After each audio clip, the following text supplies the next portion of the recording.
আপনার মোটিভটা হচ্ছে ম্যাটেরিয়ালিজম, বস্তুবাদিতা। আর নবী সাল্লাল্লাহু আলাইহি ওয়াসাল্লাম কি বলছেন? সকালে ঘুম থেকে উঠলে সন্ধ্যার অপেক্ষা করো না, সন্ধ্যা বেলায় থাকলে সকালের অপেক্ষা করো না। তুমি দুনিয়াতে মুসাফিরের মতো থাকো, তোমার যতটুকুতে দুনিয়া চলে যায় এতটুকুতে সন্তুষ্ট থাকো। নবীজি আরো বলছেন, তুমি কখনো উপরের দিকে চোখ দিয়ে হেঁটো না, রাস্তায় যখন হাঁটবে উপরের দিকে দেখো না। লা তানজুরু ইলা মান হুয়া আসফালা মিনকুম, যারা তোমাদের উপরে আছে ওদের দিকে দেখো না, বরং তুমি দেখো যে তোমার নিচে কারা আছে। আবার বলছি, নবীজি বলছেন তোমরা হাঁটবে যখন রাস্তায় চলাফেরা করবে তোমাদের উপরের দিকে দেখবে না, তোমাদের উপরে কারা আছে। অলওয়েজ দেখবা তোমাদের নিচে কারা আছে, তোমাদের চেয়ে খারাপ কারা আছে। এক ভাইকে আপনি দেখবেন আপনি সুস্থ, তার হাত নাই। আরেক ভাইকে দেখবেন আপনি সুস্থ, তার চোখ নাই। এক ভাইয়ের পা প্যারালাইজড হয়ে গেছে, এক ভাইয়ের বডি প্যারালাইজড, একজন হার্টের রোগী, একজন ডায়াবেটিসের রোগী। আপনি সুস্থ আছেন, অথচ ওই ব্যক্তির অনেক টাকা পয়সা আছে, আপনার নাই। এখানে কে ধনী বলেন দেখি, আপনি না সে?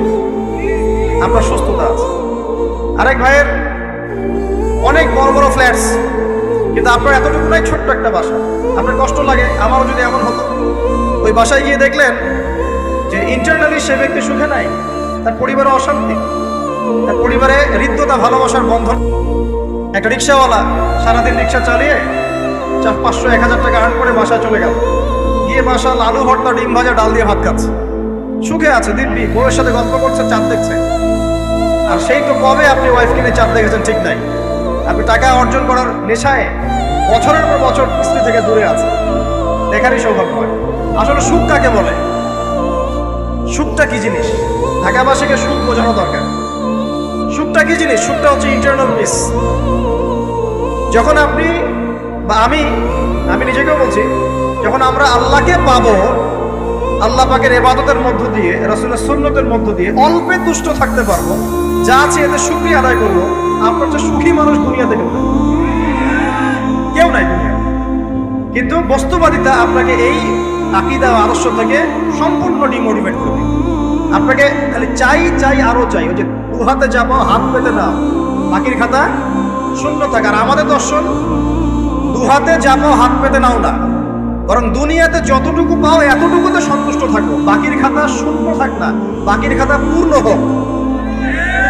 মানে পরকালটা বাকির খাতা না, পরকালের বাকির খাতাটা পূর্ণ হোক। প্রয়োজনে দুনিয়ার সব চলে যায় যাক, প্রয়োজনে দুনিয়ার সব যদি চলেও যায় যাক, তারপরে বাকির খাতা কি হোক? পূর্ণ হোক। এটাই আল্লাহ রাব্বুল আলামিন সূরা আ'লার মধ্যে বলছেন, বাল তুসিরুনাল হায়াতাদ দুনিয়া, তোমরা এই দুনিয়ার জীবনটাকেই প্রাধান্য দিয়ে থাকো। ওয়াল আখিরাতু খায়রুন ওয়া আবকা, কিন্তু আখিরাত হচ্ছে সবচেয়ে উত্তম এবং চিরস্থায়ী। প্রিয় ভাই এবং বোনেরা যারা আলোচনা শুনছেন, আজকে আমাদের প্রথম সবক হওয়া উচিত দুনিয়ার নেশায় আমরা না পড়ি। আল্লাহ পাক আমাদেরকে তৌফিক দান। এর মানে এই না আমরা দুনিয়ার প্রোগ্রেসে যাব না, অবশ্যই যাব, আমরা অবশ্যই যাব। পুরো নেশন জাতিগতভাবেই আমাদেরকে এই ওয়ার্ল্ডের সমকক্ষ তো হতে হবে, হবে কি না? আমরা কি ওয়ার্ল্ডের সমকক্ষ হতে পেরেছি? আপনাদের কি মনে হয় মিলস, ইন্ডাস্ট্রিজ, ফ্যাক্টরিজ, সেতু, ফ্লাইওভার এইগুলো করলেই মনে হয় যে ওয়ার্ল্ডের সমকক্ষ হওয়া যায়? প্রত্যেক জনগণ ভিতর থেকে সুখী কিনা, তাদের অন্ন, বস্ত্র, চিকিৎসা, শিক্ষা, বাসস্থান, এই যে মৌলিক চাহিদা, বেকারত্ব ঘোচানো, 3 বেলা খাওয়া খেয়ে পরে বাঁচা, জীবনের অধিকার, সিকিউরিটি, এই জিনিসগুলো আমাদের নিশ্চিত হচ্ছে কিনা, এটা হচ্ছে আপনার উন্নতির মানদণ্ড। উন্নতির মানদণ্ড কি? আমরা এখন যেখানে আছি না, 1776 সালে অ্যাডাম স্মিথ তার চেয়ে আগের জায়গায় ছিল। 1776 সালে অ্যাডাম স্মিথ একটা বই লিখেছেন, তার নাম হচ্ছে যে দ্য ওয়েলথ অফ নেশন, এই কিভাবে একটা রাষ্ট্রের ওয়েলথ ফাংশন করে। ওই 1776 সালে তিনি যে চিন্তাগুলো করেছেন, এখন পর্যন্ত আমরা সেই চিন্তা বাস্তবায়ন করতে পারি নাই। 1776 সালের চিন্তা, কিন্তু ওই চিন্তা বাস্তবায়ন করেছে পশ্চিমারা। পশ্চিমা সভ্যতা যেটা আপনি দেখছেন দাঁড়িয়ে আছে, এই একটা বইয়ের উপর দাঁড়িয়ে আছে। যেমন একটা এক্সাম্পল দিই, আলোচনাটা কঠিন হয়ে যাবে, অন্যদিকে যাব। আমরা মনে করি যে অর্থনীতি আমরা নিয়ন্ত্রণ করব, ঠিক আছে, অর্থনীতির পুরো বিষয়গুলো আমরা নিয়ন্ত্রণ করে আমরা সমৃদ্ধি নিয়ে আসবো। আসলে বিষয়টা কি জানেন? অর্থনীতির নিজের একটা ফ্লো আছে, ও নিজেই নিজেকে নিয়ন্ত্রণ করে, এবং তার উপর একটা ইনভিজিবল হ্যান্ড থাকে, অদৃশ্য হাত, যেটা আমরা বলি আল্লাহ রাব্বুল আলামিন। আল্লাহ রাব্বুল আলামিন এই পুরো অর্থনীতিকে নিয়ন্ত্রণ করে। আমরা যখন সেটাকে ইন্টারফেয়ার করতে যাব, তখন ইকোনমি কলাপস করে যাবে। এই যে করছে কলাপস। আরো ব্যাপার আছে, শুধু ব্যবসা, অর্থনীতি, এক্সপোর্ট ইম্পোর্ট, এগুলোকে তিনি জাতির মানদণ্ড বলতেন না। তিনি বলতেন যতক্ষণ পর্যন্ত জাতির প্রত্যেক ব্যক্তির মধ্যে এথিক্স না আসবে, নীতি যতক্ষণ পর্যন্ত না আসবে, আপনি করাপশন থামাতে পারবেন না। তাই হয়েছে না? শুধু ব্যবসা না, আদর্শ কতটুকু আছে। এই যে আপনি দেখছেন বিভিন্ন জায়গায় ভেজাল খাবার খাওয়াচ্ছে, ওদের কি টাকার অভাব আছে? ওদের টাকার কিন্তু অভাব নাই। নেম ফ্রেমের কোনো ঘাটতি আছে? এস্টাবলিশড বিজনেস, তাহলে কেন আপনাকে ভেজাল খাওয়াবে? কারণ তার মধ্যে এথিক্স নাই, নীতি নাই। এই জন্য জাতির প্রত্যেক সদস্যকে, মানে প্রত্যেক জনগণের প্রত্যেককেই আগে নীতিগত শিক্ষা দেওয়া উচিত। আর এই কাজটাই করে ইসলাম। সুবহানাল্লাহ। এই এথিক্স এবং নীতি শেখায় কে? ইসলাম। ইসলামের চেয়ে সার্বজনীনভাবে এবং যুগোপযোগীভাবে কেউ এথিক্স শেখাতে পারবে না। কাগজে কলমে অনেকে অনেক কথা বলতে পারে, প্র্যাকটিক্যালি শেখাবে কে? ইসলাম। এখন বলতে পারেন তাহলে মুসলিমদের মধ্যে দুর্নীতি কেন, মুসলিমদের মধ্যে কেন এই সমস্যাগুলো হয়? উত্তর একটাই, ওই যে স্যার বলে গেলেন, আমি বিভিন্ন ওয়াজে যে এক এক জায়গায় এক এক কথা বলে। উত্তরটা কি? উত্তরটা হচ্ছে যে কোরআন এবং সুন্নাহর সঠিক যে শিক্ষাটা আছে, এই শিক্ষাটা আমরা অনেকেই বাস্তবায়ন করতে পারছি না। এটা আমাদের ব্যর্থতা। এটা কাদের ব্যর্থতা? এটা আমাদের ব্যর্থ। এখানে আমাদের ব্যক্তি স্বার্থ থাকতে পারে, এখানে আমার জ্ঞানের স্বল্পতা থাকতে পারে, আমার ভিতরে অহংকার থাকতে পারে, বা আমি অল্প শিক্ষিত হতে পারি, এবং এমন হতে পারে আমার জ্ঞানটা যুগোপযোগী না। ইসলামিক জ্ঞান আমার মধ্যে আছে, কিন্তু কিভাবে এই জ্ঞান দিয়ে ওয়ার্ল্ডকে ডিল করবো, এই জ্ঞানটা আমার মধ্যে নেই। এই কারণে আমরা হয়তোবা ইসলাম, কোরআন সুন্নাহ হাতে থাকার পরেও এই সমস্যাগুলো ফেস করছি। প্রথম সমস্যা হচ্ছে বস্তুবাদিতা। আল্লাহ পাক আমাদের সবাইকে, যারা আলোচনা শুনছে, দুনিয়ার প্রেমিক হওয়া থেকে বাঁচাক বলি আমি। দুনিয়ার প্রেমিক না, প্রেমিক হবো কার? আল্লাহর আখিরাতে। কতটুকু দাম আছে দুনিয়ার? আল্লাহ পাক বলছেন একটা মাছির পাখার সমানও না। একটা মাছির পাখার কি দাম আছে আপনার কাছে? আল্লাহ পাক বলছেন পুরো দুনিয়ার দাম আমার কাছে যদি একটা মাছির পাখার সমান হতো, তাহলে এই দুনিয়াতে কোনো কাফের মুশরিক পানি পান করতে পারতো না। তার মানে এই দুনিয়াতে যা করো করো, আমার তো কোনো দামই নাই দুনিয়া। কালকেই তো আমি দুনিয়া ধ্বংস করবো। আর ওই যে দুই জাতির কথা বললাম, জিন এবং মানব জাতি, আপনারা সূরা আর রহমান পড়বেন। রহমান নামটা অনেক ব্যাপক, দয়াময়ের নাম, তার মানে আল্লাহ পাক মার্সিফুল, মোস্ট মার্সিফুল। কিন্তু এই সূরা আর রহমানে একটা ভয়ঙ্কর আয়াত আছে, কি? সানাফরুগু লাকুম আইয়ুহাস সাকালান। হে মানুষ এবং জিন, হে মানুষ এবং জিন, শীঘ্রই আমি তোমাদের দুইটা জাতিকে ডিল করার জন্য ফারেক হচ্ছি, অপেক্ষা করতে পারি। মানে আল্লাহ পাক কুল্লু ইয়াউমিন হুয়া ফি শাআন, মানে আল্লাহ পাক কি করেন? সব সময় তার কাজে ব্যস্ত আছেন। মহাবিশ্বের তো গ্রহ, নক্ষত্র, গ্যালাক্সির অভাব নাই, মাখলুকের কোনো অভাব নাই। আল্লাহ পাক প্রত্যেকটা মুহূর্তেই তার কাজে ব্যস্ত আছেন, তার কাজে শানে ব্যস্ত আছেন। কিন্তু এই ব্যস্ততা থেকে ফারেক হবেন কাদের জন্য? মানুষ আর জিনের জন্য। সুবহানাল্লাহ। মানুষ আর জিনের জন্য আল্লাহ পাক বলেন সানাফরুগু লাকুম আইয়ুহাস সাকালান। দাঁড়াও, দুনিয়ার মধ্যে এইসব করে বেড়াচ্ছ, তোমাদের দুই জাতির জন্য আমি অচিরে ফারেক হব ইনশাআল্লাহ। ওইটাই হলো কিয়ামতের দিন। যদি ওই দিনটা আমরা মাথায় রেখে চলি, ইনশাআল্লাহ আমরা কেউ বস্তুবাদী হব না ইনশাআল্লাহ। আল্লাহ পাক আমাদের সবাইকে দুনিয়া মুসাফিরের মতো থাকার তৌফিক দান করুন। আমরা উন্নতি করব, অবশ্যই অগ্রগতি করব, আমরা সবকিছুই করব, কিন্তু দুনিয়ার পূজায় ডুবে যাব না। এটা একটা বড় চ্যালেঞ্জ। মানে মধ্যমপন্থী থাকতে হবে, না একদম গোলালু মার্কা আর না চরমপন্থী, মাঝামাঝি থাকার চেষ্টা করতে হবে। আল্লাহ তৌফিক দান করুন। ঢাকাবাসীর জন্য এর চেয়ে বড় কোনো নসিহত হতে পারে না।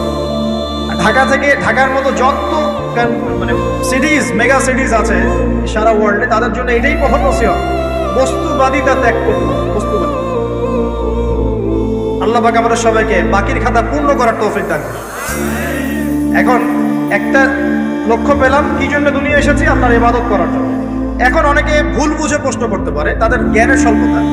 আমি ওদেরকে দোষারোপ করবো না, কারণ আমাদের শিক্ষার সমস্যা আছে। আমরা তো সবার মাঝে ইসলামিক সার্বজনীন শিক্ষা দিতে পারছি না। এই কারণে অনেকে প্রশ্ন করতে পারে, তাহলে কি সারা জীবন আল্লাহ বিল্লাহি করতে হবে? আমি কি সারা জীবন তাসবিহ, তাহলিল, জিকির, আজকার, নামাজি পড়ে বেড়াবো? তাহলে এটা হলো তার ভুল বুঝ। এই আয়াত সম্পর্কে ভুল ব্যাখ্যা। সঠিক ব্যাখ্যাটা কি? সঠিক ব্যাখ্যা হচ্ছে সূরা হাশরের 7 নম্বর আয়াত। কত নম্বর? সূরা হাশর 7 নম্বর আয়াত।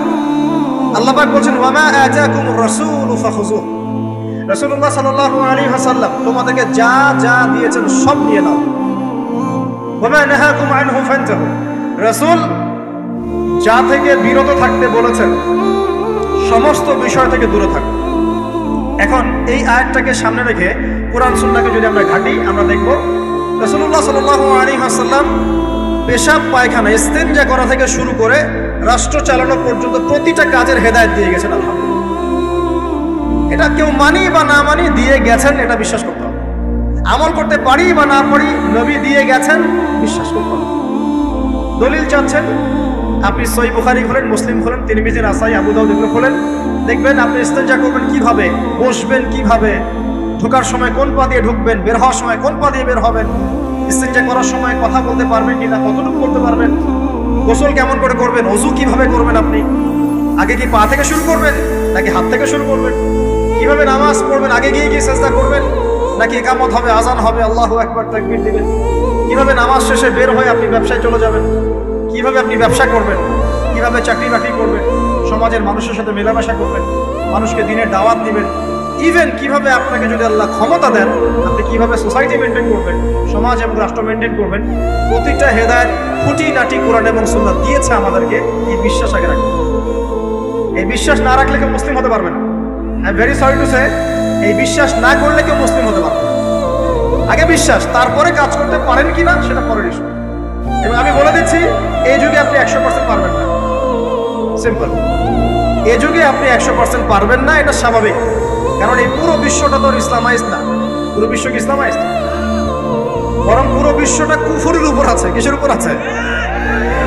পুরো ওয়ার্ল্ডটাই কুফরের উপর আছে, পুরো ওয়ার্ল্ডটাই। একটা এক্সাম্পল দিয়ে আমি প্রমাণ করতে পারি, একটা এক্সাম্পল খালি। আল্লাহ পাক বলছে সূরা মুলক, রাতের বেলা পড়তে হয় না সূরা মুলক? রাতের বেলা সূরা মুলক পড়তে হয়, যে পড়বে তার কবরের আযাব হবে না ইনশাআল্লাহ। কবরের আযাব থেকে আল্লাহ পাক তাকে বাঁচাবেন ইনশাআল্লাহ। সূরা মুলক তেলাওয়াত করতে হবে রাতের বেলা। এই সূরার প্রথম আয়াতে আল্লাহ বলেছেন তাবারাকাল্লাযী, বরকতময় সেই আল্লাহ, বিয়াদিহিল মুলক, যার হাতে পুরো মহাবিশ্বের ক্ষমতা। কার ক্ষমতা? তাবারাকাল্লাযী বিয়াদিহিল মুলক, বরকতময় সেই আল্লাহ যার হাতে পুরো মহাবিশ্বের ক্ষমতা, সার্বভৌমত্ব। ক্ষমতার বাংলা কি বলতে পারি আমরা? এটাকে ইংরেজিতে আপনারা কি বলেন? আপনারা বলেন সভারেন্টি। কি বলেন? সভারেন্টি বিলংস টু আল্লাহ। এখানে সভারেন্টি বিলংস টু কে? আল্লাহ। কিন্তু এই পুরো বিশ্বের সার্বভৌমত্বের মালিক কি এখন আল্লাহ বাকি আছে? মানুষ নিজের হাতে নিয়ে নিয়েছে। কথা বুঝতে পারছেন না? পুরো বিশ্বে আল্লাহর সার্বভৌমত্ব চলে এখন, মানুষের সার্বভৌমত্ব চলে এখন। পুরো ওয়ার্ল্ডটাই কুফরের উপর আছে না? বিশ্বটাই কুফরের উপর। এখন বাদ দেন, এই ওয়ার্ল্ডে আপনি 100% ইসলাম ডিল করতে পারবেন না, সিম্পল। কিন্তু আগে বিশ্বাস করেন যে একদম টয়লেট থেকে শুরু করে আসমান পর্যন্ত সবকিছুই হেদায়েত কোথায় আছে, কোরআন সুন্নাহ আছে কি নাই? এখন মানতে পারি না, সেটা আলাদা ইস্যু। কেউ বিশ্বাস করেছে, মানতে পারে না, আল্লাহ তাকে মাফ করে দিবে ইনশাআল্লাহ। বিশ্বাস করেছি, মানতে পারিনি, আল্লাহ মানে বিশ্বাস করেছি, আমল করতে পারি না, এটা আমল করতে গিয়েছি, প্রতিবন্ধকতা পেয়েছি, সমাজ এমন ছিল না, বিশ্ব এমন ছিল না, আমি পারি নাই, আল্লাহ মাফ করে দাও ইনশাআল্লাহ। আল্লাহ মাফ করে দাও ইনশাআল্লাহ। আল্লাহ পাক বলেছেন কারো আমল নামায় যদি শিরকের পাপ না থাকে, যে কোনো গুনাহ আল্লাহ যাকে ইচ্ছা মাফ করে দিবেন। আমল নামায় খালি শিরকের পাপ রাখা যাবে না, যে কোনো গুনাহ আল্লাহ যাকে ইচ্ছা মাফ করতে পারেন। বুঝাচ্ছি, মনে করেন একটা জেনা করেছেন, আল্লাহ মাফ করুন। ওই জেনাকার ব্যক্তি যদি বিনা তওবাতেও মারা যায়, তওবা করে নাই, বিনা তওবাতেও মারা যায়, কাল কিয়ামতের মাঠে আল্লাহ পাক তাকেও মাফ করতে পারেন। আল্লাহু আকবার। কিন্তু একজন ব্যক্তি শিরক করেছে, তওবা না করে মারা গেছে, আল্লাহ তাকে মাফ করবে। এখন শিরকের পাপ ছাড়া যে কোনো পাপ আল্লাহ মাফ করবেন ইনশাআল্লাহ। সো আগে আকীদা পোষণ করি যে হ্যাঁ, কোরআন সুন্নাহর সবকিছুর সমাধান আছে আল্লাহ। এখন আমি আমল করতে গিয়ে হয়তো পারছি না, এখন আমার বিশ্বাস চলমান বিশ্বের সাথে সাংঘর্ষিক হচ্ছে, এবং এই বিশ্বাসকে দমিয়ে দেওয়ার জন্য কি করা হচ্ছে? এই বস্তুবাদিতার মতো আদর্শগুলো আপনার সামনে তোলা হচ্ছে। এখানে উত্তরটা কি? এখানে উত্তরটা হচ্ছে, দেখুন, ইবাদত মানে শুধুমাত্র নামাজ, রোজা, হজ, যাকাত নয়। ইবাদত মানে শুধুমাত্র নামাজ, রোজা, হজ, যাকাত নয়, বরং আমার জীবনের প্রতিটা সেক্টরই ইবাদত বলে কাউন্ট হবে যদি আমি সেই কাজটাকে নবীর সুন্নাহ অনুযায়ী করব। আমার কথা কি বুঝতে পারছেন? এই হলো ব্যাখ্যা, ওয়া খালাকতুল জিন্না ওয়াল ইনসা ইল্লা লিয়াবুদুন। আমি জিন আর মানুষকে শুধু আমার ইবাদত করার জন্যই সৃষ্টি করেছি। আপনার ইস্তেনজা করাটা ইবাদত। সুবহানাল্লাহ। আমার ইস্তেনজা করা কার প্রয়োজন? আমার না ইসলামের, না আল্লাহ পাকের? নাউজুবিল্লাহ। ইস্তেনজা কার জন্য করি? আমার প্রয়োজন। আমাকে এখন ইস্তেনজা করতে হবে, কষ্ট দিচ্ছে আমাকে।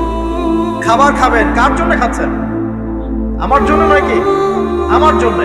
আপনি ব্যবসা করছেন, কার জন্য? আমার জন্য, আমার স্ত্রী সন্তান, আমার পরিবারের জন্য। আপনি সমাজ চালাচ্ছেন কার জন্য? আপনার জনগণের জন্য। এখানে স্বার্থ কার? মানুষের না আল্লাহ? আমার স্বার্থ, আমার স্বার্থে আমি এই সব কাজগুলো করব, নবীর সুন্নাহ অনুযায়ী করব, তাহলে দুনিয়াবি কাজগুলোতেও আল্লাহ পাক নেকি দিয়ে দিবেন। কেমন দুনিয়াবি কাজ? স্ত্রী সহবাস করা, স্ত্রীর সাথে ভালোবাসা, প্রণয় বিনিময়। আপনি স্ত্রীর দিকে তাকিয়েছেন, নেকি হয়েছে। স্ত্রীর হাতটা ধরেছেন, নেকি হয়েছে। স্ত্রীকে আদর করেছেন, নেকি হয়েছে। তার মুখের মধ্যে ভাত তুলে দিয়েছেন, নেকি হয়েছে। আপনার ছেলেকে আদর করে কোলে নিয়েছেন, নেকি হয়েছে। মা ছেলেকে দুধ পান করাচ্ছে, নেকি হচ্ছে। আপনি ভাইকে 5টা টাকা দিয়ে সহযোগিতা করলেন, নেকি হচ্ছে। একজন এসে বসতে পারছে না, জায়গা ছেড়ে দিলেন, নেকি হচ্ছে। ইভেন রাস্তায় হাঁটছেন, এক মুসলিম ভাইয়ের সাথে সাক্ষাৎ হলো, সালাম দিলেন, মুচকি হাসি দিলেন, নেকি হয়ে গেল। তাহলে আমরা কিভাবে বলতে পারি যে ইসলাম কি শুধু নামাজ, রোজা, হজ জায়গাতেই স্বীকৃতি দেয়, এগুলো করতেই দুনিয়াতে আসছি, নাকি সব কাজই ইবাদত? আমার আলোচনা কি কঠিন হয়ে যাচ্ছে? আমাদের জীবনের প্রতিটা কাজই ইবাদত, যদি সেটা রাসূল সাল্লাল্লাহু আলাইহি ওয়াসাল্লামের সুন্নাহ মতো করা হয়। 3টা জিনিস খেয়াল রাখতে হবে। কয়টা জিনিস ভাই? এক, সেই ইবাদত হতে হবে আল্লাহর সন্তুষ্টির জন্য। এই যে আমি স্ত্রীর মুখে ভাত তুলে দিচ্ছি, তার কাছ থেকে কিছু পাওয়ার আশায় নয়, আমি দিচ্ছি আল্লাহর সন্তুষ্টির জন্য। আমি যে একজন মুসলিম ভাইকে হাসি মুখে সাক্ষাৎ করলাম, ও আমাকে ভালো বলবে, পরে আমাকে হেল্প করবে, এমন এই জন্য না, আল্লাহ পাক সন্তুষ্ট হবেন তাই। আমি নামাজে দাঁড়িয়েছি, লোকে আমাকে ভালো বলবে, এই জন্য দাঁড়াই নাই। দাঁড়িয়েছি কেন? যাতে আল্লাহ আমাকে কালকে আমাদের মাঠে বাঁচাবে। আমি দাড়ি ছেড়ে দিয়েছি কেন? মানুষ আমাকে হুজুর বলবে তাই, এই জন্য না।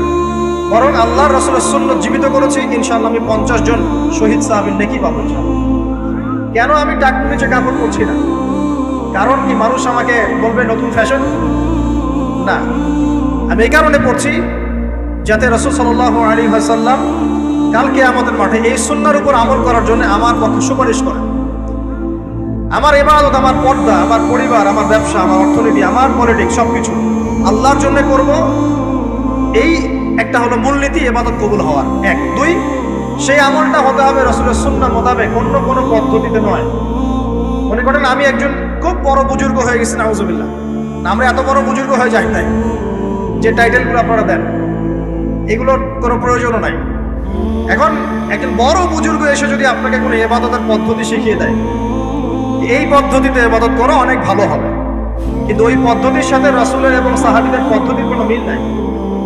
মুখরোচক মনে হলো, দেখতে সুন্দর মনে হলো, এবং অনেক মানুষ তা করছে, এরকম দলিল থাকলেও সেই কাজটা করা যাবে। কারণ কি? কারণ সেই কাজটা রাসূল সাল্লাল্লাহু আলাইহি ওয়াসাল্লামের সুন্নাহ মাফিক হয়নি।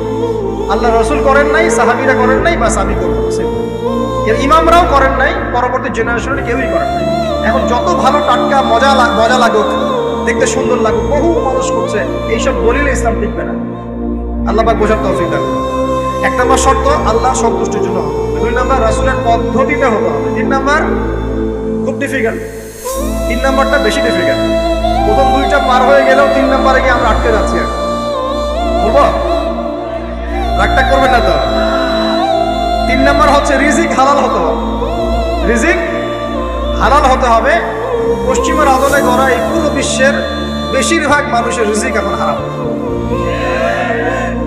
কেন হারাম? কারণ কোনো না কোনোভাবে আমরা সুদের সাথে সম্পৃক্ত হয়ে যাচ্ছি, কোনো না কোনোভাবে। আর নবীজি অনেক আগেই বলেছিলেন, 1400 বছর আগে, যে একটা জামানা তোমাদের সামনে আসবে, যে মানুষ সুদ খেতে চাইবে না তার গায়েও সুদের ছিটাফাটা গিয়ে লাগছে কি? দেখো, আপনি খেতে চাইবেন না, আপনাকে মেসেজ পাঠিয়ে দেওয়া হবে আপনার অ্যাকাউন্টে এত টাকায় যোগ হয়েছে। কি করবেন এখন? টাকাটা আপনি সুদের টাকা। সুদের টাকা মানে কি? 1 দিরহাম যে ব্যক্তি সুদ খেয়েছে, সে যেন 36টা মেয়ের সাথে জিনার পাপ করেছে। সহিহ বুখারী হাদিস, একদম অকাট্য। সহি, সনদ সহি, এমন না সহি জাল, এমন নয়। 1 দিরহাম যে ব্যক্তি সুদ খেয়েছে সে যেন 36 বার জিনা করলো, নবী সাল্লাল্লাহু আলাইহি ওয়াসাল্লাম। আর এই হাদিস তো আপনারা জানেন যে সুদের পাপের 73টা শাখা আছে। নিচের শাখা হচ্ছে মায়ের সাথে জিনা করা, মাকে বিয়ে করা, আর উপরের শাখা হচ্ছে আল্লাহ এবং তার রাসূলের সাথে যুদ্ধ করা। এগুলো অবলীলায় করছি আমরা। আর নবীজি বলছেন 4 শ্রেণীকে আমি অভিশাপ দিয়ে গেলাম। আল্লাহর নবী অভিশাপ দিয়ে গেলেন মানে সে জাহান্নামে যাবে, কোনো অবস্থাতেই জান্নাতে যাবে না। ইল্লা মাশা আল্লাহ। 1 যে সুদ খায়, 2 যে সুদ দেয়, 3 সাক্ষী থাকে, 4 লিখে রাখে। এখন বলেন এই সিস্টেমের বাইরে কতজন মানুষ আছে? এর বাইরে আবার আছে যাকাত না দেয়া, সম্পদ হারাম হয়ে যাচ্ছে। এর উপর আবার আছে ঘুষ যা না দিলে অনেক সময় চাকরি বাকরি হয় না। আস্তে আস্তে এগুলো আমরা ট্রেডিশন বানিয়ে নিয়েছি। এক সময় আমরা, শোনেন, এটাকে বলা হয় নিউট্রালাইজেশন, মানে স্বাভাবিকীকরণ। খুব কঠিন টার্ম বলে ফেলছি মনে কিছু কিছু। যেমন আগে ধর্ষণ হলে আমরা খুবই সোচ্চার ছিলাম এবং সারা এলাকা ফেটে যেত, এত বড় কথা। কেউ মাপে কম দিলে, ধরা পড়লে চক্ষু লজ্জায় সে সমাজে চলতে পারত না। কেউ চুরি করলে চক্ষু লজ্জায় বের হতে পারত না। আস্তে আস্তে আস্তে আস্তে আস্তে আস্তে এই যে মাপে কম দেয়া বলেন, সুদ বলেন, জেনা বলেন, আস্তে আস্তে পাপগুলোকে আমরা নিউট্রালাইজেশন করে দিচ্ছি, নিউট্রালাইজ হয়ে গেছে। হ্যাঁ, ধর্ষণ ডেইলি 4-5টা হয়, সুদ সবাই খায়, আমিও খাই, জেনা তো সবাই করে, বয়ফ্রেন্ড গার্লফ্রেন্ড ফ্রেন্ড মিক্সিং আছে, আমি করে, সমস্যা কি? ওর তো 4টা, আমার তো মাত্র 1টা। ওর চেয়ে আমি ভালো। ওর 5টা বয়ফ্রেন্ড, আমার তো 1টা। ওর 4টা গার্লফ্রেন্ড, আমার তো 1টা। আমার তো ভালো। আমার ছেলে খুব ভালো, শুধু মাঝে মাঝে একটু ড্রিঙ্কস করে, ব্যাপারটা এরকম আর। তো এই যে পাপকে নিউট্রালাইজেশন করা হচ্ছে আস্তে আস্তে, স্বাভাবিকীকরণ। এই ফ্লোতে আমরা মোটামুটি সবাই পড়ে গিয়ে এখন রিজিক হারাম হয়ে যাচ্ছে। ঘুষ দিতে হয় না, চাকরি হবে না। আবার দেখেন, জাকাত না দেওয়ার মধ্য দিয়ে রিজিক হারাম করে ফেলছি, সুদ খাওয়ার মধ্য দিয়ে করছি, ঘুষ নেওয়ার মধ্য দিয়ে করছি, কোনো কোনো ক্ষেত্রে করাপশন, অন্যের সম্পদ আত্মসাতের মধ্য দিয়ে করছি। এর বাইরে যারা ব্যবসা করছি, আমরা যে দুধে দেওয়া তুলসী পাতা এমন নয়, কোনো কোনো সময় মাপে কম দিচ্ছি। এই যে টাটকা জিনিস বলে ভেজাল খাওয়াচ্ছি, 3 দিনের বাসি তেল দিয়ে ইফতার রান্না করে খাওয়াই দিবে, বলবে একদম টাটকা জিনিস। রমজান মাস আসছে সামনে না, কত যে মানুষ বের হবে যারা তারাবির নামাজ পড়বে, একদম 20 রাকাত, ওখানে রাকাত দিয়ে ঝগড়া হবে। ঠিক ওরাই যখন দেখবেন বিকালে দুপুরে ইফতার বিক্রি করবে, বিভিন্ন পণ্য বিক্রি করবে, দেখবেন যে দুনিয়ার বাসি পচা আপনাকে খাওয়াই দিবে। এই শ্রেণীর মানুষের ধারণা যে লা ইলাহা ইল্লাল্লাহ শুধু মসজিদে আছে, বাজারে নাই। এটা ধারণা, লা ইলাহা ইল্লাল্লাহ মুহাম্মাদুর রাসূলুল্লাহ, এটা মসজিদে আছে, বাজারে, সমাজে, অন্য জায়গায় নাই। এটা তাদের ধারণা। তাদের এই ধারণা অচিরেই ভাঙবে যখন মৃত্যুর দূত চলে আসবে। তখন বুঝবে লা ইলাহা ইল্লাল্লাহ একটা সার্বজনীন কালিমা, যেটা জীবনের সব ক্ষেত্রেই চলতে হবে। আল্লাহ পাক আমাদেরকে বোঝার তৌফিক দান।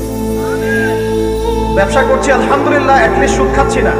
তবে এতটুকু মনে রাখবেন, ব্যবসায়ীদের অসততার কারণে, আমানতের খেয়ানতের কারণে একটা আযাব আসে। হাদিসের মধ্যে আসছে একটা আযাব আসে। নবীজি বলেছেন, যখন একটা জাতির ব্যবসায়ীরা মাপে কম দেওয়া শুরু করে, মিথ্যা কসম করে পণ্য বিক্রি করা শুরু করে এবং আমানতের খেয়ানত করে, তখন ওই জাতির উপর দুর্ভিক্ষ চাপিয়ে দেওয়া হয়। কি চাপিয়ে দেওয়া হয়? দুর্ভিক্ষ চাপিয়ে দেওয়া হয়।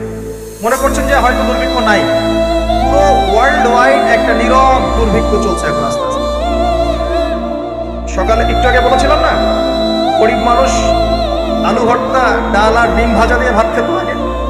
এখন তারা বলে আমরা ডিমই দেখতে পারি না, তোদের ডিমও খাওয়ার এখন সামর্থ্য হচ্ছে না অনেকেরই। আপনি শোনেন, আমি একটা জব করতাম, মনে করেন স্যালারি পেতাম 5,000 টাকা, এখন পাচ্ছি 10,000 টাকা।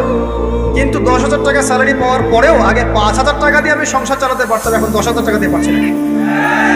কারণ কি? কারণ হচ্ছে মুদ্রাস্ফীতি, দ্রব্যমূল্যের ঊর্ধ্বগতি, এর পাশাপাশি আছে আমানতের খেয়ানত করা, করাপশন এবং কিছু অসৎ ব্যবসায়ী এই দুরভিসন্ধি। এসবের কারণে সাফার করছি কারা? আপনি তো সাফার করবেন না, কারণ আপনার তো ফ্ল্যাট আছে বল। আপনি তো সাফার করবেন না, বিকজ আপনার আমার তো 3 বেলা খাওয়ার টাকা পয়সা আছে। এই যে আমি এসেছি, আমাকে ভালো অঙ্কের হাদিয়ে দিচ্ছি, আমি তো সাফার করবো না। সাফার কে করবে?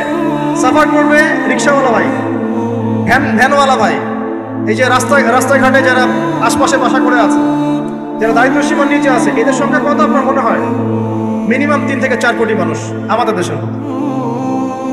মনে হচ্ছে পপুলেশনটা কম?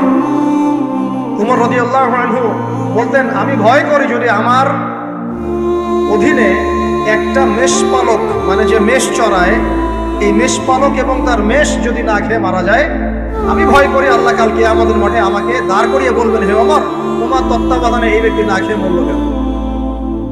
এগুলো হিস্ট্রি হয়ে গেছে জাদুঘরে, এগুলো কোথায়?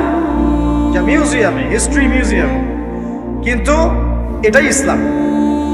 এখন সলিউশন কি? একটু এই জায়গায় কথা বলে সামনে যাই, একটু মনোযোগ দেন। সলিউশনটা কি? প্রথম কথা হচ্ছে আমাদের সবাইকে আমানতদার হতে হবে ভাই, প্লিজ। যে যার জায়গা থেকে আমানতের পরিচয় দিয়ে আল্লাহ পাক তৌফিক দান করেন। 2 নাম্বার, অল্পে তুষ্ট থাকার চেষ্টা করতে হবে, অল্পে তুষ্ট থাকার চেষ্টা করে আল্লাহ তৌফিক দান করেন। 3 নাম্বার, কোনো প্রকার সম্পদ অপচয় করা যাবে না। কোনো প্রকার সম্পদ, না ব্যক্তিগত, না সোশ্যাল, না আমরা জনগণ, রাষ্ট্রীয় সম্পদ, কোনোভাবেই সম্পদ অপচয় করা যাবে না। আমরা প্রচুর অপচয় করি, প্রচুর। আমরা জনগণরাই করি। আমরা কি দুধে দেওয়া তুলসী পাতা মনে করছেন নাকি? জনগণ দুধে দেওয়া তুলসী পাতা মনে করছেন? কে বলেছে মাপে কম দিতে? ওকে সরকার ফোর্স করেছে? ও দিল কেন? কে পাবে? এখানে কার দোষ বলেন?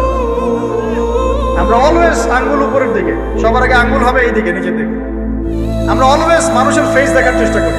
আগে ফেস দেখবো আয়নায়, নিজের ফেস, তারপরে মানুষের ফেস। আমরা মাপে কম দিই। আমরাই তো সুদ খাচ্ছি, আমরাই ঘুষ নিচ্ছি, আমরা দুর্নীতি করছি, আমরা মানুষের সম্পদ অন্যায়ভাবে হস্তক্ষেপ করছি, আমরা রাষ্ট্রের সম্পদ অপচয় করছি। আমরা সিগন্যাল দিয়েছে, আপনি মানলেন না। সিগন্যাল দিয়েছে, মানলেন না। এখানে তো আপনি খেয়ানত করলেন। টোল দিয়েছে, টোল, আপনি ফুস করে গাড়িটা টান দিয়ে চলে গেলেন, আপনি তো খেয়ানত করলেন এখানে। এই ট্যাক্স তো রাষ্ট্রের পাওনা ছিল, দীর্ঘদিন বিল পড়ে আছে, আপনি দিচ্ছেন না বিল, ট্যাক্সের টাকা দিচ্ছেন না, বিল দিচ্ছেন, আপনি তো খেয়ানত করছেন। এই হিউজ অ্যামাউন্ট অফ যদি করাপ্টেড মানিগুলোকে এক জায়গায় করা যায় না, বাংলাদেশ হবে নিউ ইয়র্ক এক থেকে। তো বস্তুবাদিতার কথা বলছি, বস্তুবাদিতার দিক থেকে, কনস্ট্রাকশন এইসবের দিক থেকে, life first lane of life, এই দিক থেকে যে জিডিপি এরকম থাকতো, যদি সব করাপশনের টাকাগুলোকে আপনি জড়ো করতে পারতেন। কিভাবে সম্ভব? কে নিবে এই উদ্যোগ? আল্লাহ পাক এমন ব্যক্তিত্ব উপর থেকে নিয়ে আসুন বলি আমি। দোয়া করতে কোনো দোষ আছে? XYZ whoever he is, এটা বড় কথা না। বড় কথা হচ্ছে কার হাতে ইনসাফ প্রতিষ্ঠা হয়। আল্লাহ পাক তৌফিক দান। আল্লাহ পাক আমাদের সবাইকে তৌফিক দান।